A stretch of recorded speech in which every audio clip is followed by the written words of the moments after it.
જય શ્રી કૃષ્ણ મિત્રો, કેમ છો? આજની મારી રેસીપી છે જે છે મિલેટ ઢોકળા, એટલે કે કઠોળના ઢોકળા, જેને આપણે એકદમ હેલ્ધી ફૂડ કહી શકીએ છીએ અને ડાયટ માટે તો બેસ્ટ છે. એના માટે 1 વાડકી મગ, 2 ચમચી ચણા અને અડધો બટાકો લીધો હતો. ત્યાર પછી બાઇન્ડિંગ માટે 1/2 કપ સોજી અને 2 ચમચી ચણાના લોટનો ઉપયોગ કર્યો છે અને ક્રશ કરી લીધું છે દહીં નાખીને.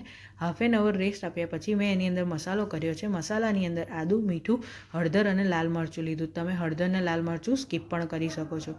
અને પછી જ્યારે આપણે ઢોકળા ઉતારવાના હોય એને મિનિટ પહેલાં જ આપણે ઈનો નાખીને એક જ બાજુ હલાવવાના છે. મેં આની અંદર કોઈ તેલનો ઉપયોગ કર્યો નથી, એટલા માટે જેને વેટ લોસ કરવાનો એના માટે તો બેસ્ટ રેસીપી છે. અને ત્યાર પછી તપેલાની અંદર મેં આજે ઢોકળા ઉતાર્યા છે, જેથી એક જ વારની અંદર આખી થાળી તૈયાર થઈ જાય, કારણ કે મારો ટાઈમ ઓછો હતો.